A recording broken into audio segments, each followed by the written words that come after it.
Okay, who is presenting first? Is it Durga Bhavani or Anjali? Ma'am, facial no. Who is it? Anjali, huh? Ma'am. Okay, okay. Can you share your screen? Yes, ma'am. Okay.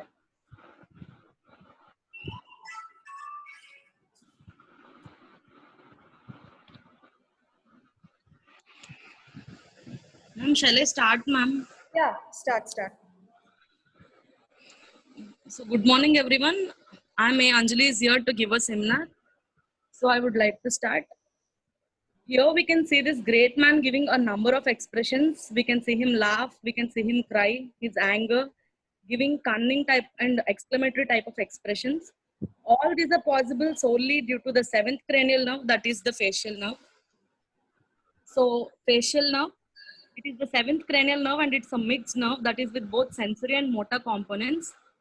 Facial nerve, it supplies the pterygopalatine ganglion, submandibular ganglion, lacrimal, sublingual, and submandibular glands, and it carries taste from anterior two-third of the tongue. And mainly, it supplies the muscles of the facial expression, orbicularis oculi, and the zygomaticus major, which is a smile muscle, and buccinator.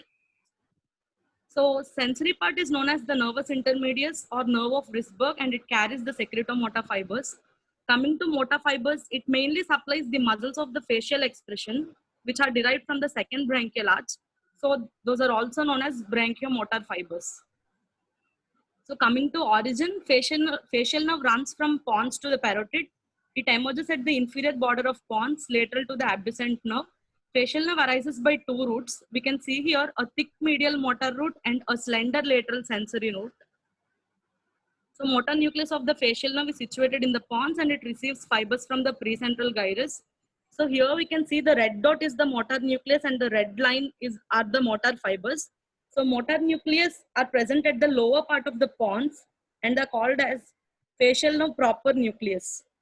Normally, motor fibers run forward after emerging out of the nucleus, but here something special about these fibers are motor fibers, they first go backwards towards the fourth ventricle and hooks around the sixth nerve nucleus and then takes the original path and exit out through the pontomedullary junction.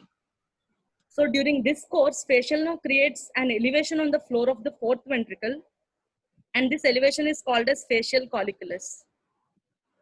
So here beneath the motor fibers, we can see a purple line which denotes the parasympathetic fibers and they help in salivation and lacrimation and they emerge from the superior salivatory nucleus. Then colored in green, we have the sensory fibers which collects the taste sensation from the anterior two-third of the tongue. Once all these fibers exit, they form a nerve bundle. Here in this case, all the fibers except the branchiomotor fibers make a bundle known as the nervus intermedius. So the nervus intermedius contains sensory and the parasympathetic fibers. Then coming to the course of the facial nerve, facial nerve leaves the brainstem at pontomedullary junction and travels through the posterior cranial fossa, enters the internal acoustic meatus. At the fundus of the meatus, nerve enters the bony facial canal and traverses the temporal bone. And they comes out of the stylomastoid foramen and here it crosses the styloid process and then finally it gives the terminal branches. So before going to see the divisions of the course of the nerve, we just need to know this. We can see here the anterior cranial fossa, middle cranial fossa, and the posterior cranial fossa. We can see the orbit, and below that we can see maxilla and the pterygoid plate. So the gap between the maxilla and the pterygoid plate is the pterygopalatine fossa. And one more important structure related to facial nerve is middle ear with roof, floor, lateral wall, and the medial wall. And we have internal acoustic internal auditory canal which connects the posterior cranial fossa to the middle ear. So here the course of the nerve is divided into three parts: intracranial, intratemporal, which is again divided into four segments: meatal segment, labyrinthine segment, tympanic or horizontal segment, mastoid or vertical segment, and finally we have the extracranial part. So intracranial part originates from its nucleus in pons and hooks around the nucleus of sixth cranial nerve, finally emerges from the brainstem and courses across the cerebellopontine angle and finally reach the internal acoustic meatus. Coming to intratemporal part, it is the longest part. Most of the facial nerve is intratemporal and it is from the internal acoustic meatus till stylomastoid foramen. So facial nerve is the only cranial nerve which runs most of its course through a bony canal known as the fallopian canal. And fallopian canal extends from entry of the facial nerve in the inner ear from the internal acoustic meatus till it exits from the stylomastoid foramen. The most common site of congenital dehiscence of this canal is in the horizontal part. So coming to the first segment of the intratemporal part, it is the meatal segment which measures 8 to 10 mm. In the internal acoustic meatus, facial nerve occupies the anterosuperior part separated posteriorly from superior vestibular nerve by a bar of bone known as Bill's bar. So Bill's bar is a bony anatomical landmark that divides the superior compartment of the internal acoustic meatus into the anterior and posterior part. So here in this figure, we can see anterior to the Bill bar in the anterosuperior quadrant, we can see the facial nerve and nervus intermedius. And posterior to the Bill's bar in the posterosuperior quadrant, we can see the superior vestibular nerve. And upper and lower quadrants are separated by the falciform crust. And then we have the labyrinthine segment, which measures 3 to 4 mm. So from the internal acoustic meatus, the facial nerve enters the inner ear. Labyrinthine segment, it is the shortest segment of the facial nerve and narrowest segment of the bony canal. So in this part, facial nerve is most prone to compression following the edema by the viral infections leading to ischemia and palsy. So labyrinthine segment ends at the first genu, that is the first turn of the facial nerve as it enters the middle ear. Then we have tympanic or horizontal segment, which measures 11 mm.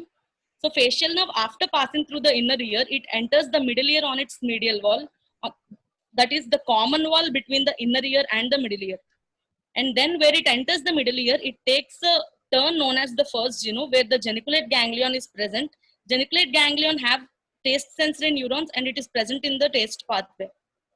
And then it runs a horizontal course on the medial wall. So this segment on the medial wall of the middle ear is the horizontal or tympanic segment of the facial nerve. Then we have mastoid or vertical segment, which measures 13 mm. It is at the junction of the medial and posterior wall of middle ear. Facial nerve takes another turn here, that is the second genu, then runs vertically downwards on the posterior wall till it exits from the stylomastoid foramen. So this part of segment which is present on the posterior wall is the mastoid or the vertical segment. Finally, the extracranial part. After exiting the stylomastoid foramen, there starts the extracranial part.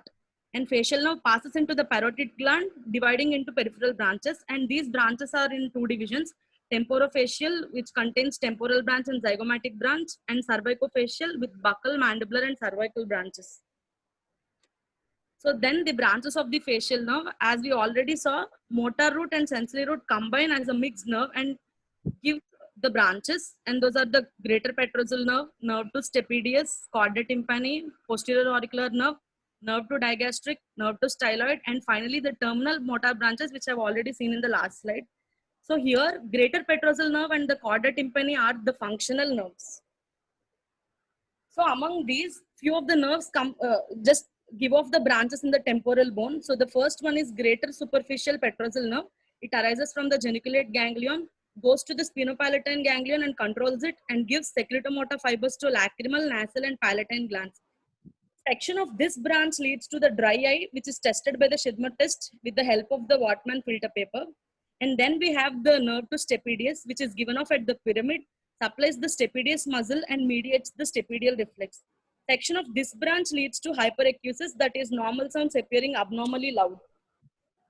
Then we have the chordae tympani, given from the vertical segment 4 to 6 mm before exit of facial nerve from the stylomastoid foramen. It ascends up and enters the middle ear cavity, passes between the fibrous and mucosal layers of the tympanic membrane. So in the figure, we can see it is running between the malleus and incus and finally enters the anterior wall of middle ear. So it gives taste to the anterior two-thirds of the tongue, and parasympathetic secretomotor supply to the sublingual and submandibular glands. So section of this nerve lead to loss of the taste and reduced salivary flow, which could be tested by the electrogustatory and salivary flow studies. And finally, the sensory auricular branch, this is given in the vertical segment, gives sensory supply to the pinna and the extra-auditory canal. So all these branches are important, which help us to find the site of lesion, which are nothing but the topodiagnostic tests. So if shimmer test is normal and stapedial reflex is absent, the lesion is seen after the geniculate ganglion, but before the pyramid in the horizontal part. If the taste of anterior two-third of the tongue is absent and stapedial reflex is normal, injury is seen after the pyramid and before the chordae tympani origin in the vertical segment. The taste of the anterior two-third of the tongue is normal and corneal reflex is absent. Lesion is after the origin of the chordae tympani, that is at or beyond the stylomastoid foramen. And finally, if all the reflexes and tests are absent, lesion is proximal, that is before geniculate ganglion in the labyrinthine segment. So that's it with the facial nerve. And before I wrap, I have an image to show up just to have a fun learn. So here I go. So these mannerisms, generally, if we look in a normal way, we'll have fun. But if we look in medical context, it is a condition where lower half of the face is affected and another condition where only one eyebrow can be raised. So regarding these pathological conditions, it will be continued by our friend Durga. Thank you. Okay, very good presentation, Anjali. Even diagrammatic wise, you have absolutely done well. So I'll ask the questions later on, okay? After the second presentation. Yes, ma'am. Okay. Durga Bhavani, Yes, ma'am. are you ready with your presentation? Yes, ma'am. Okay. Share your screen and we shall start. Okay, ma'am.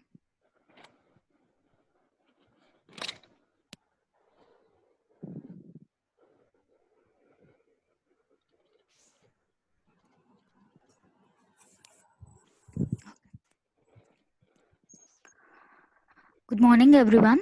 I am Durga Bhavani, and today my topic is ALC. So, in this, first the learning objective section, etiology, clinical features, differential diagnosis, laboratory treatment, prognosis, and complications. So, what is Bell's palsy? It is the most common type of lower motor neuron facial paralysis. Its incidence is 25 per 1 lakh annually, or about 1 in 60% in a lifetime. Now let's briefly see about UMN and LMN types of lesions. As we know that any motor nerve has two nerve components. So the motor part of facial nerve also has upper motor neuron UMN and lower motor neuron LMN. So these are the UMN component and this is LMN component. As you can see in the image, UMN originates in the motor cortex and ends in the facial nerve nucleus, whereas LMN originates in the nucleus and terminates by innervating facial muscles.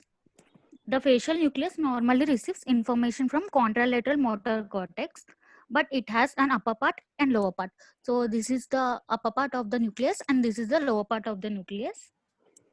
So upper part innervates the upper half of face and lower part innervates the lower half of face. Both upper and lower parts receive information from contralateral motor cortex, and additionally, the upper part receives information from ipsilateral cortex also. That is, if I consider my right motor cortex, it gives information to my left nucleus, which is contralateral, and also to the upper nucleus, which is ipsilateral.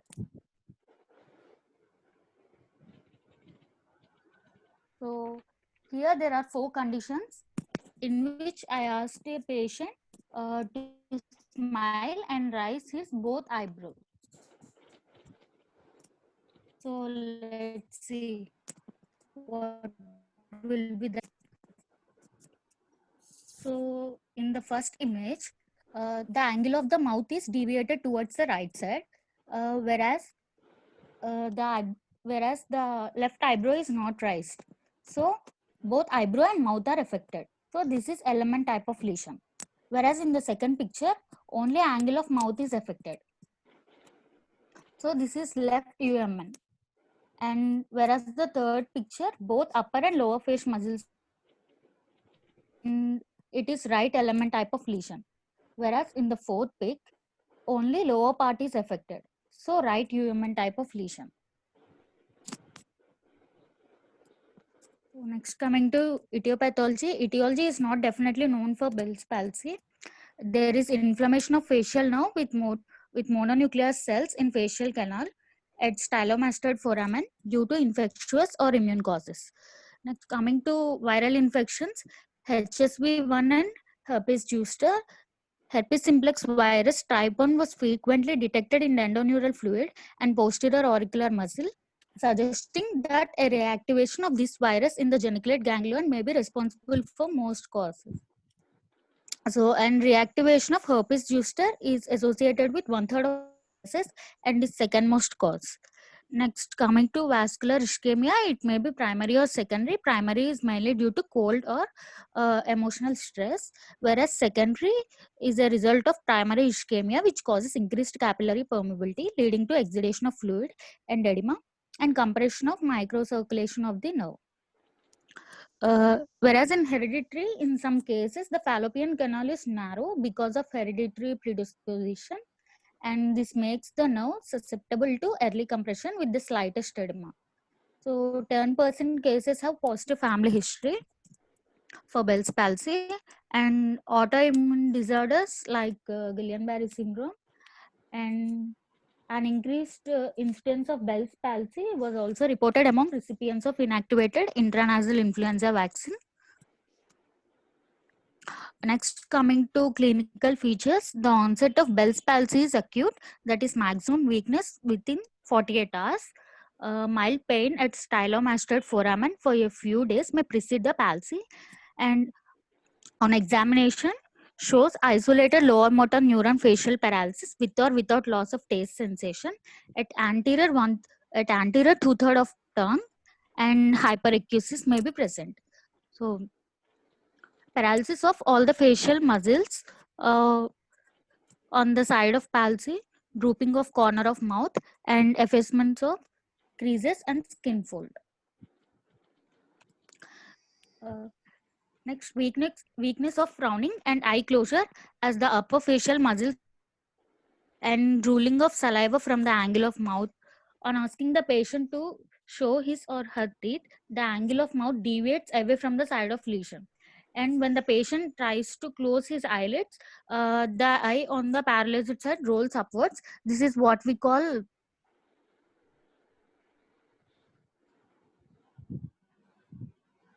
close his eyes. It may lead to corneal ulceration and drying of the eyes. So in this picture, we can see here the person is having right-sided lower motor lesions. So here there is loss of frowning on the right side and ptosis, corneal ulceration of the eye. We can also see epiphora, loss of nasolabial fold, which is present on the other side, and drooling from the mouth, and other cases like hyperacusis, lack of thalamus.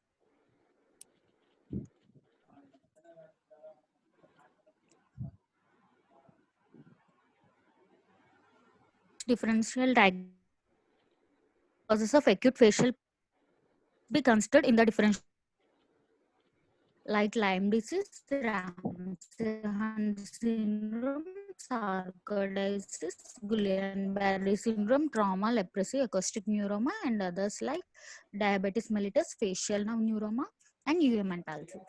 Third, it causes unilateral or bilateral facial palsy. In Ramsay-Hunt syndrome, which is caused by reactivation of herpes zoster in the geniculate ganglion, consists of a severe facial paralysis associated with vesicular eruption in the external auditory canal and sometimes in the pharynx or other parts of the cranial integument. Whereas sarcoidosis and Guillain-Barré syndrome are bilateral palsy. Acoustic neuroma also compresses the facial nerve, and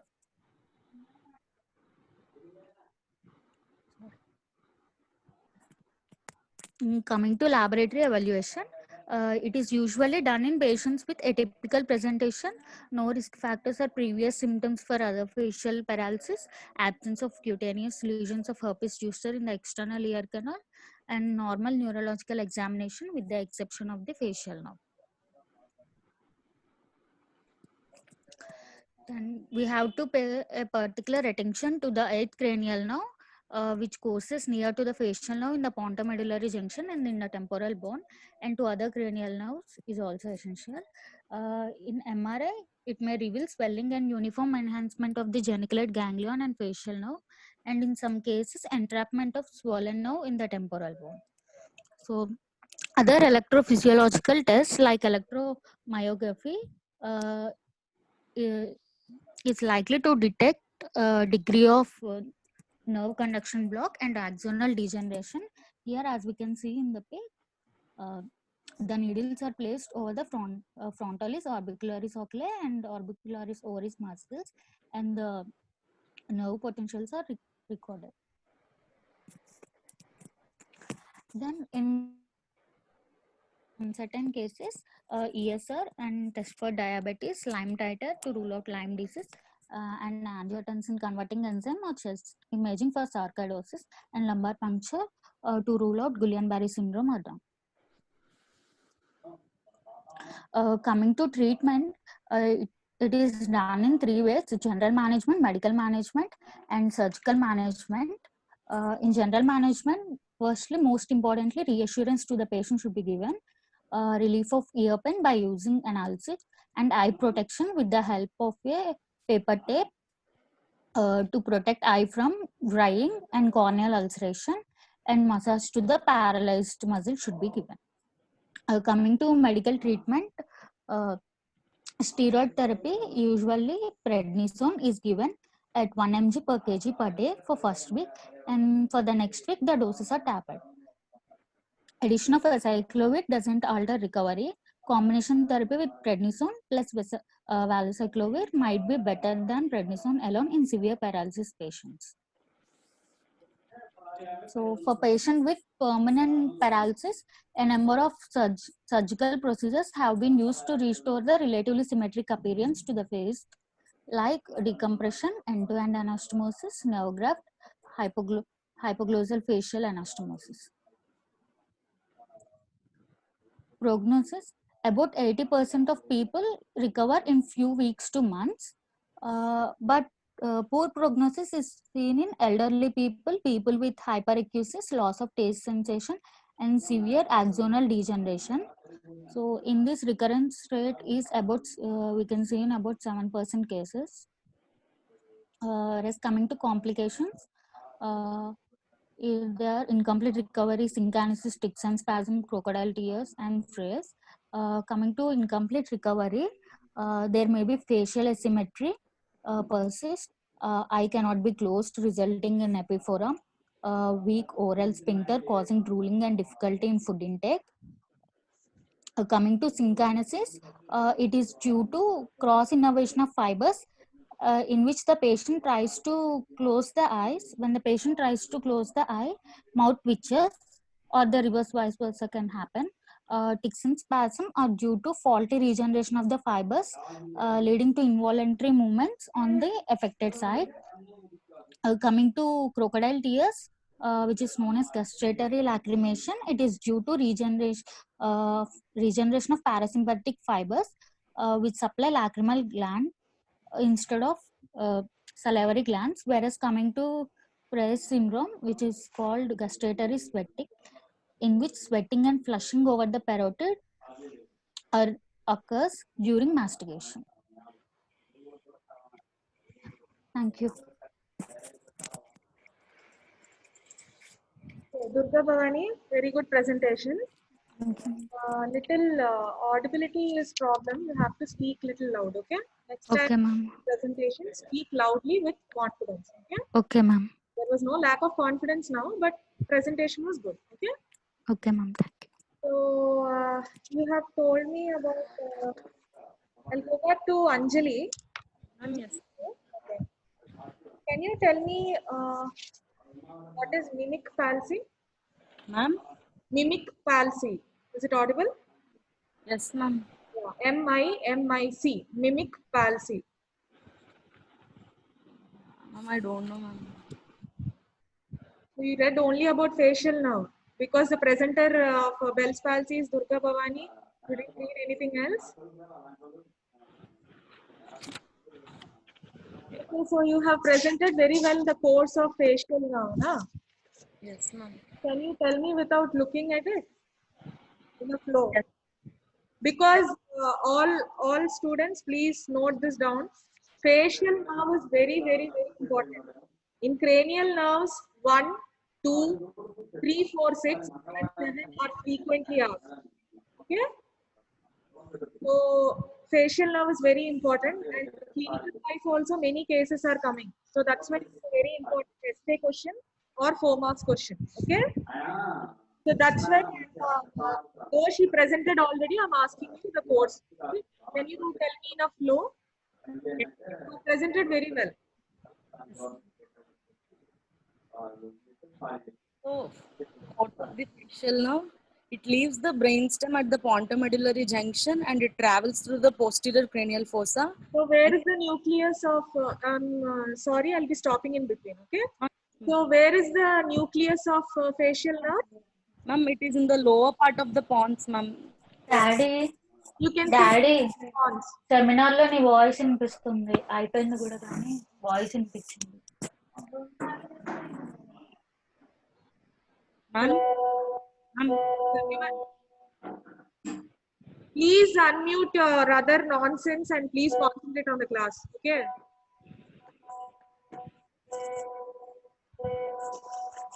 Anjali, ma'am.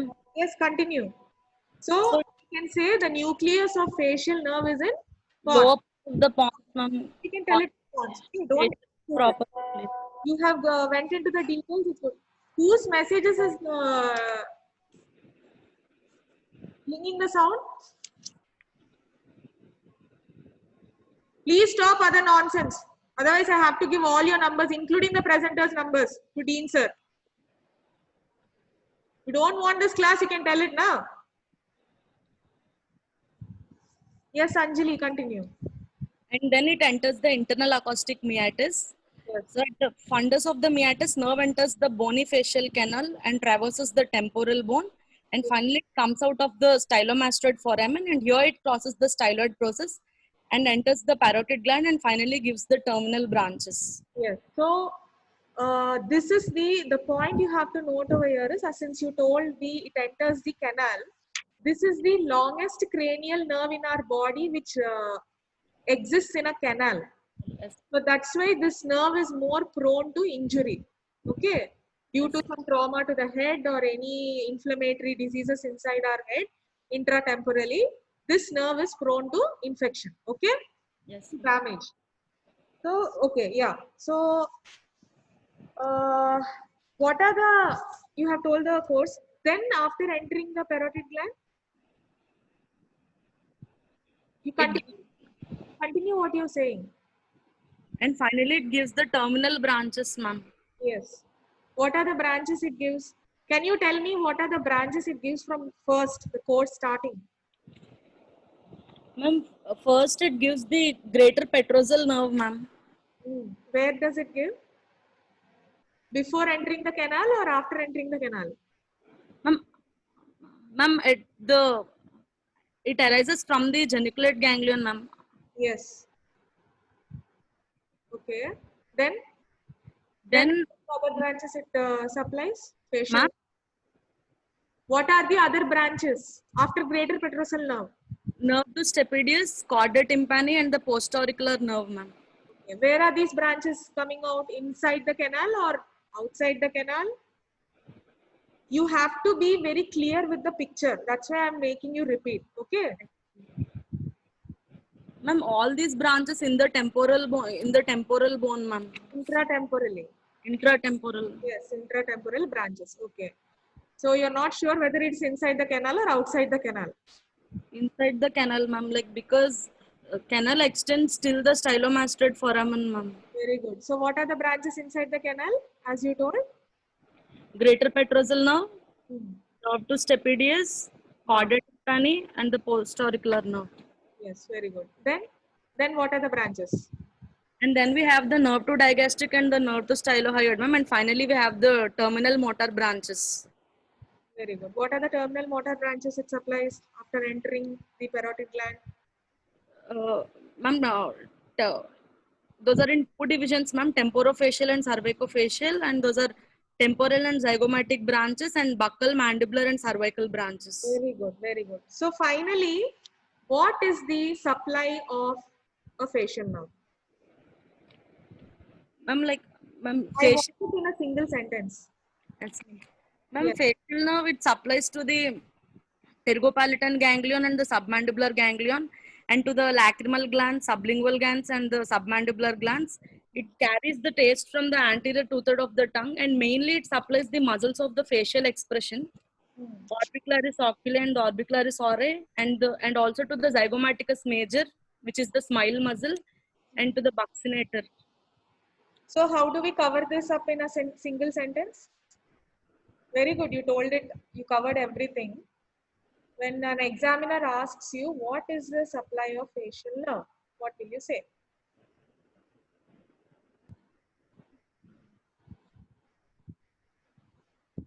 Durga Bhavani, can you answer the question?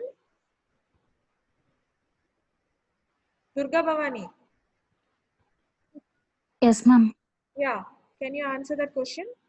She told me, or she told us all the individual branches supply. Huh? So tell me in a single sentence. I'm simplifying it for you. That's why I'm asking you. Helps for eating. It helps for eating. It's not audible, Durga Bhavani. Please be clear. It helps for eating, ma'am. Helps for eating. So what muscle does it supply? Only eating, facial nerve. No, ma'am. It supplies for frontalis, orbicularis oris, buccinator, and So I'll tell oculi. you the sentence, please all note it. Even in clinicals or practicals or theory, the facial nerve supplies all the muscles of facial expression. All. How many muscles are there for facial expression? Any idea? Anjali. Ma'am, Yes. How many muscles are there for facial expression? That's a tricky question. Please tell it to me later. Okay.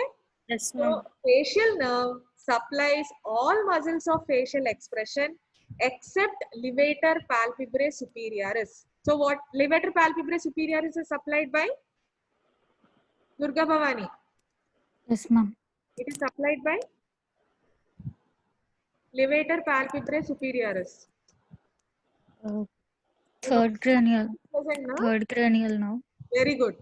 Third cranial nerve or? Oculomotor now. Very good. So all the facial muscles except levator palpebrae superioris. Okay. Yes. As well as, along with this, facial nerve supplies the platysma, posterior belly of digastric, and stapedius. Does this sentence cover everything, Anjali? Yes, ma'am. So, whenever an examiner asks you, just simply tell this, okay? Have all Yes. noted it down? Or you want me to repeat it again? Yes, ma'am. You want me to repeat or you have noted it? What are you trying to tell me? I'll tell you once again. Facial nerve supplies all muscles of facial expression except levator palpebrae superioris, and it also supplies platysma, posterior belly of digastric, and stapedius. Okay. Yes, ma'am. Yes, ma'am. So, Anjali, Yes, ma'am. you have told me that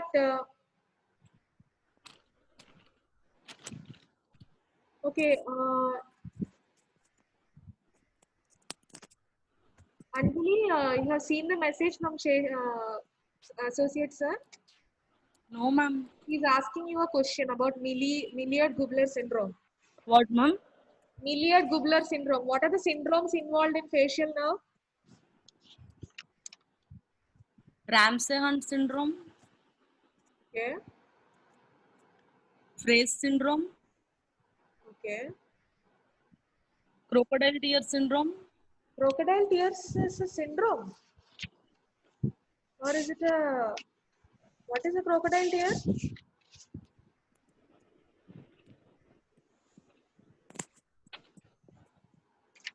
Hello, ma'am. Yes. What is crocodile tears? Is it a syndrome exactly? No, ma'am. Then sir is asking you about Milliard-Gubler syndrome. Have you heard about it? No, ma'am. I don't know.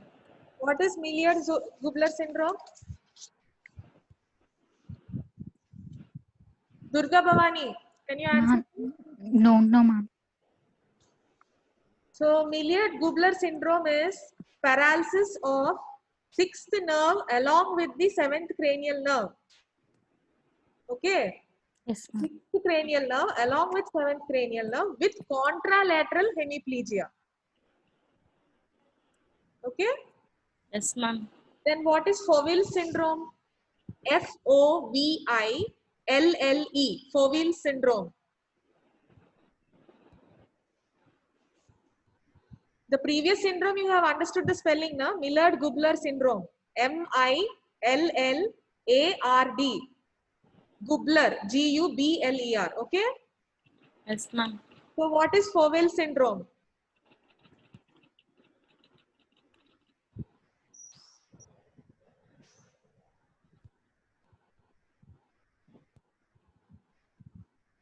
Durga Bhavani, can you say me what is it?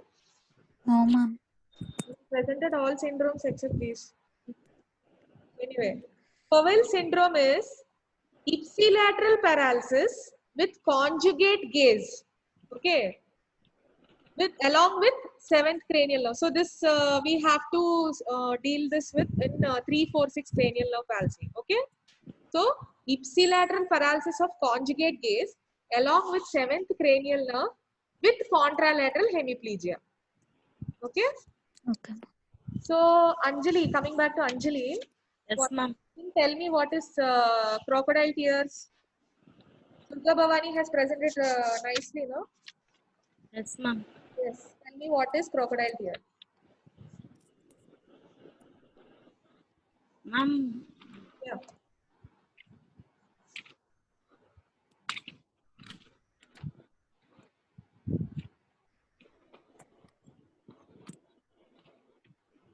Anjali, are you there? yes, ma'am. Yes. What is crocodile tears?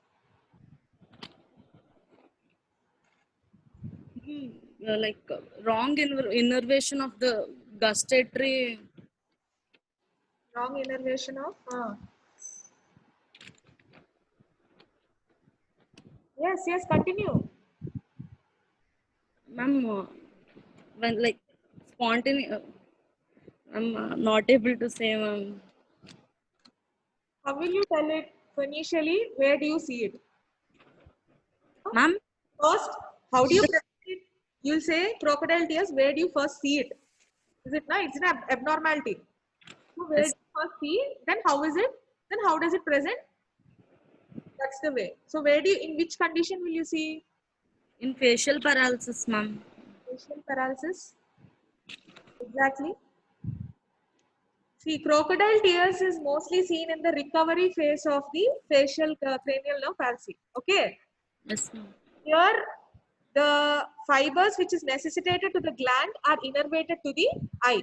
So when you chew, instead of the mastication thing, salivation, lacrimation occurs. Okay.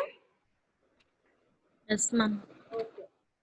So mimic palsy, you have told me. Where do you see mimic palsy conditions? I mean neoplasms, Okay. CNS neoplasms. Okay. Any head injury, trauma also you can see. Okay. Let's get back to syndromes again. We have covered the Millard-Gubler syndrome, Foville syndrome. Can you tell me what is Mobius syndrome? Ma'am, Mobius, M-O-B-I-U-S, Mobius syndrome.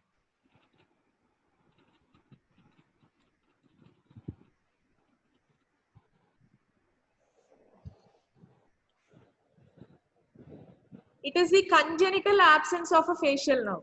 Okay? yes, ma'am. Congenital absence of the facial nerve. It is mostly unilateral and it presents with lower motor neuron palsy. Okay? Okay. Coming to Durga Bhavani. Yes, ma'am.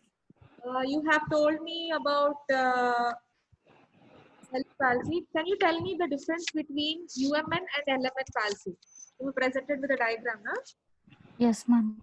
So in a simplified form, can you tell others the difference between upper motor neuron and lower motor neuron facial nerve palsy?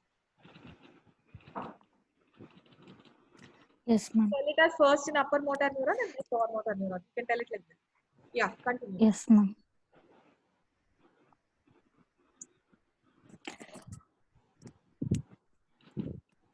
You're taking note of- So in the upper motor neuron, it is also known as corticobulbar fibers. it is also Upper motor neuron, corticobulbar fibers. So they originate in the cortex and they end in the nucleus of the facial nerve. And whereas lower motor neurons, they are from the originate from the this is the basic anatomy of upper motor neuron and lower motor neuron. Okay. yes, ma'am. So what is the difference between the upper motor neuron facial palsy and lower motor neuron facial palsy? Okay, in upper motor neuron facial palsy, only the lower half of the face is affected, ma'am, contralateral face. Whereas in lower motor neuron palsy, ipsilateral side of half of the face is affected, Total ma'am. face is involved. Okay. Mm. Can you tell me why only lower half of the face is involved in upper motor neuron? Ma'am, we know that the facial nerve nucleus has upper part and the lower part. So it Upper is part, supranuclear and infranuclear. infranuclear. The supranuclear part receives nerves from both the contralateral and ipsilateral motor cortex, whereas the lower part only receives from the contralateral. So in upper motor lesion, there will be effect to only the lower part of the nucleus. Because it receives the fibers from the Yes, ma'am. contralateral side. Yes, ma'am. Very good. Next difference.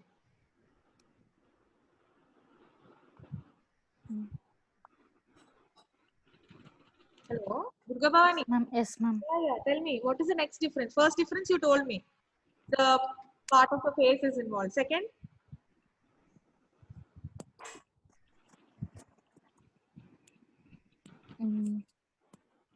you'll see Bell's phenomenon in both. Bell's phenomenon we see in only lower motor. Yes, that is the neuron second. palsy. Third one, And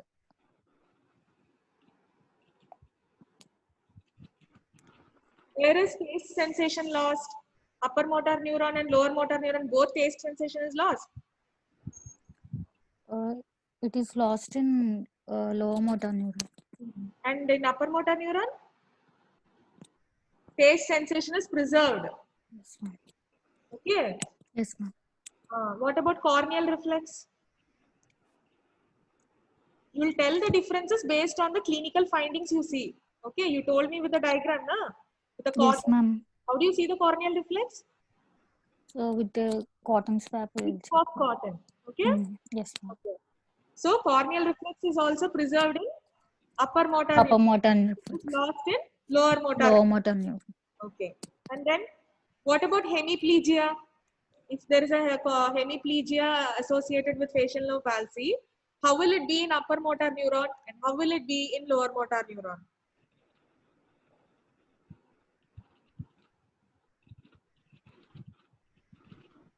Yes. Anjali, can you tell me that? Ma'am? Presentation of you are following what we are discussing now? Yes, ma'am. Okay. We are talking about the differences between UMN and LMN facial palsy. Yes, ma'am. So how will the hemiplegia present in both these types?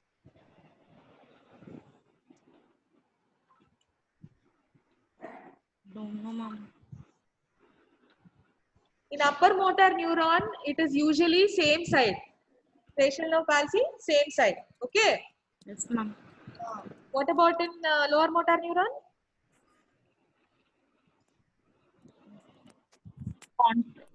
Usually, Bell's phenomenon presents as an isolated phenomenon. Okay.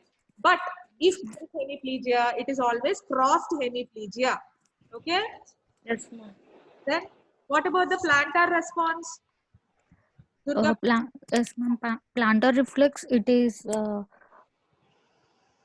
yes. it is, Where is the cortical fibers affecting? Upper motor neuron or lower motor neuron? it is positive in upper motor neuron, Very ma'am, good. whereas negative in lower motor neuron. Flexor and lower motor neuron. Mm. Yes, ma'am. So, Anjali, coming Ma'am. back, to you, can you tell me what is Bell's phenomenon? Ma'am, Bell's phenomenon. Bell's palsy. What is Bell's phenomenon? Bell's phenomenon, ma'am. Yeah.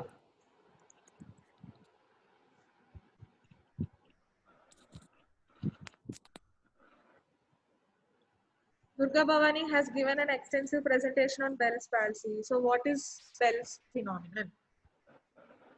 That is how you know that the patient has Bell's palsy, na? What is Bell's phenomenon? It is upward and outward movement of the eyes, ma'am, when attempt is made to close the eyes. So, is it normal or abnormal? Does Bell's phenomenon occur only in abnormal conditions or normal conditions? Don't. Yes. Durga Bhavani, Normal, ma'am, normal. but exaggerated in Bell's palsy. It's normal, but it exaggerated in LMN lesions, ma'am. See, when you close your eyes, very good, Durga Bhavani. It is when you close your eyes, your eyeballs roll upward and inwards. Okay. So when you ask a Bell's phenomenon, a lower motor neuron patient, when you ask the patient to close the eyes forcefully, okay, like this, then the patient cannot close, and this the affected. Suppose the right side is affected, okay. So when you ask the patient to forcefully close the eyelid, it cannot. The eyeball will be normally rolling upwards, and so that is known as Bell's phenomenon. The lid won't be closing, okay. Yes, ma'am. That is normally physiologically it is present, but that is Bell's phenomenon, okay. So it is abnormally seen in lower motor neuron palsy, okay. Durga Bhavani, Yes, ma'am. I'll go back to some roll numbers and then come back to you, okay. But you also Okay. have to concentrate. Roll Yes, number 115, 15. 15.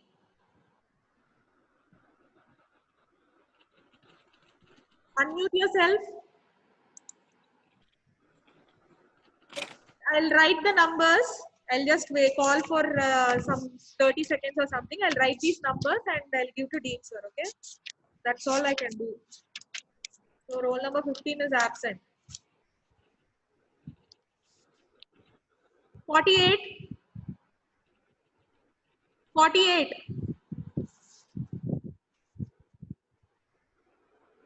48 is also absent.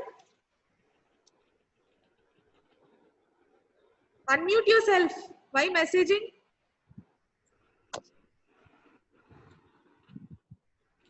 Unmute yourself.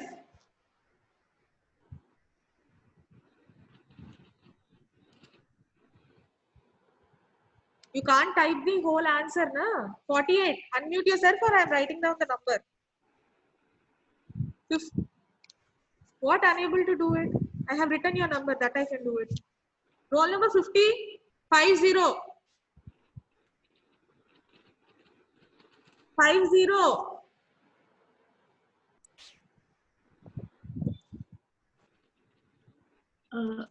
Good morning, good afternoon, ma'am. Who is this? 48, ma'am. Yeah, tell me. Um, Okay, I'll ask you the question. Can you tell me, you have heard the differences between LMN and UMN palsy, na, right now? yes, ma'am. Okay.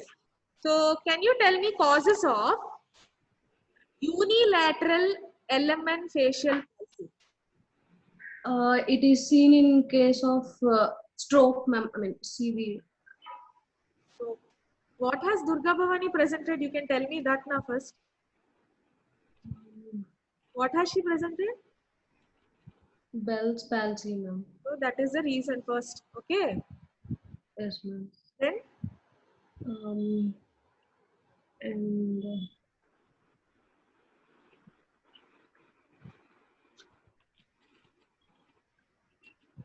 actually, I thought I have these two in my mind, ma'am. I don't know. the others. You don't know the others. See, you have listened to the course of facial nerve, na? Um, So any parotid tumors, ma'am? very good, very good.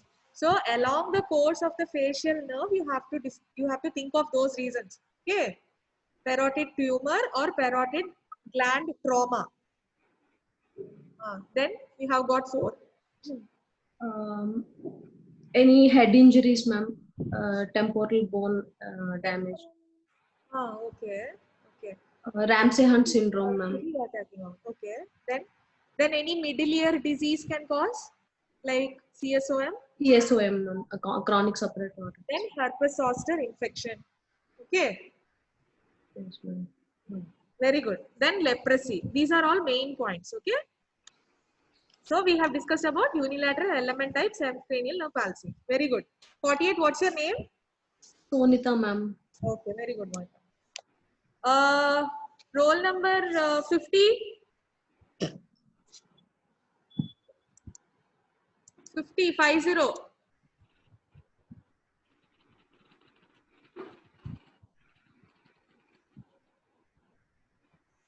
50.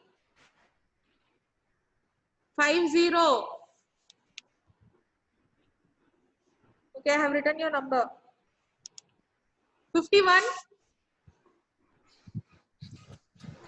51. Ma'am, Yes, what's your name? Hima ma'am. Nima. Can you tell me, just now Monica told me about unilateral element type facial palsy causes, okay? Your Yes, first- ma'am.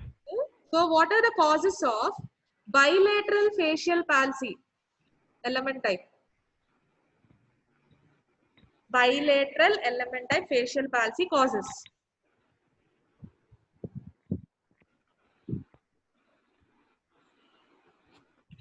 Start with at least one. Bells.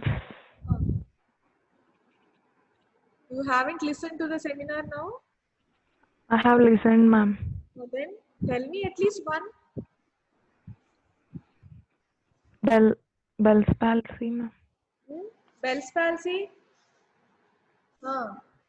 Bell's palsy. Out of all, you have got Bell's palsy for bilateral facial palsy.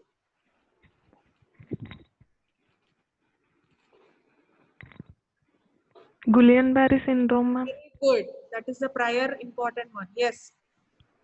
That acute infective polyneuritis or Guillain-Barré syndrome. Very good. Another one. Any trauma, ma'am. Okay. Leprosy. Yes, ma'am. Sarcoidosis. And bilateral ear infection. Bilateral otitis media. Yes, ma'am. And diphtheria, Lyme's disease. These are all bilateral Bilateral or very good. Tell me, bilateral facial nerve. facial nerve paralysis. Okay. Okay, let's go to the presenters. Anjali. Ma'am, Okay. Can you give me a differential diagnosis? I think you or Durga Bhavani have presented it. Differential diagnosis for alteration of the facial contour. Alteration of facial contour is only facial palsy, na? So can you give me the differential diagnosis? We know only about Bell's palsy. Anjali, follow alteration of facial. contour differential diagnosis.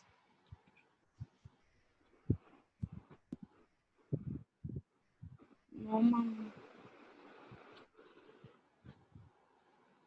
Durga Bhavani, can you tell me? Ramsay Hunt syndrome, ma'am. It need not be facial palsy. So that is my question. The facial contour is altered. What are the other conditions other than the facial palsy? You understood my question, huh? Yes, ma'am. Yeah.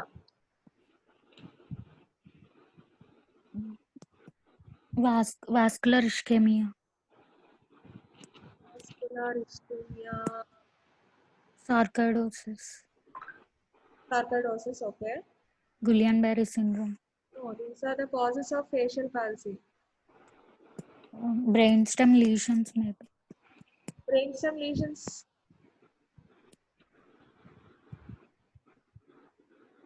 When there is any massive swelling of parotid glands due to other reasons, then the facial contour is affected. Na? Yes, ma'am. Then any hemiatrophy that is due to localized scleroderma, then the facial contour is affected.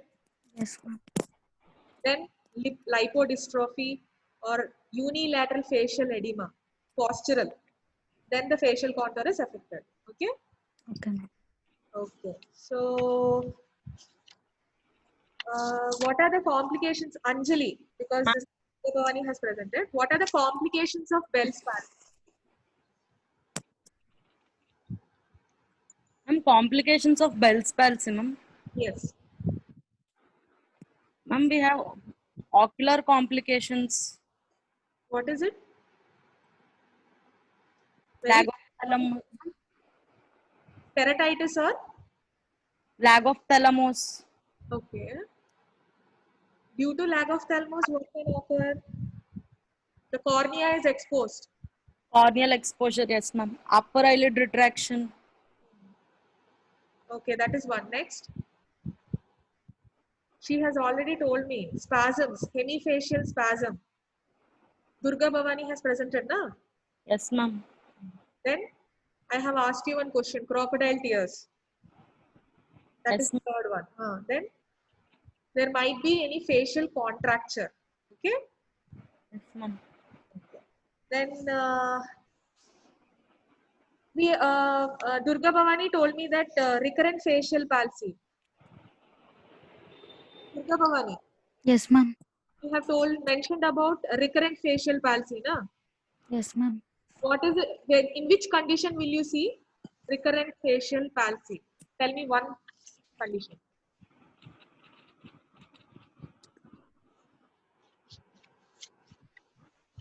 Mm.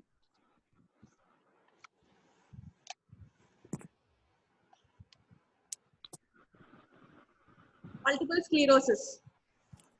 Okay, Okay. ma'am. Okay, ma'am. Okay. Last question. Anjali, can you answer me? What Yes, is Ramsay Hunt syndrome? ma'am. Ramsay Hunt syndrome. Ma'am, Ramsay Hunt syndrome, Yes. ma'am, it is due to HZV, ma'am, herpes zoster virus, ma'am. Good. It's complication of What shingles, is affected? ma'am. What is affected in Ramsay Hunt syndrome? Where is the lesion? Lesion is due to herpes zoster or shingles infection. Very good.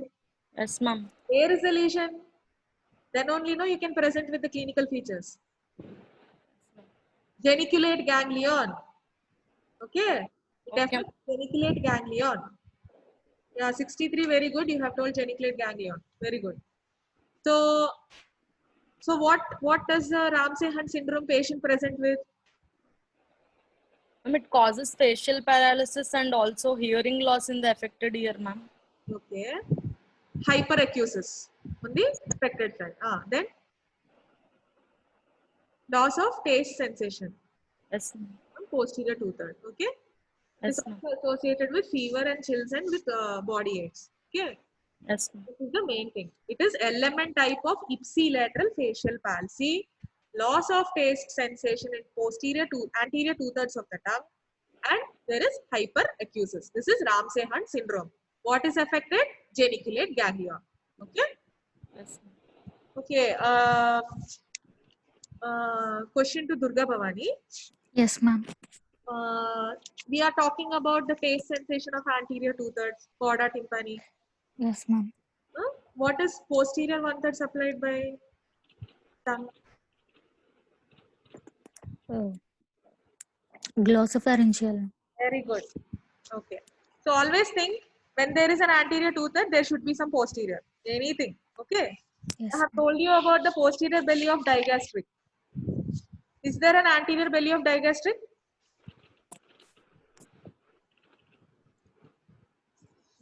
Yes, ma'am.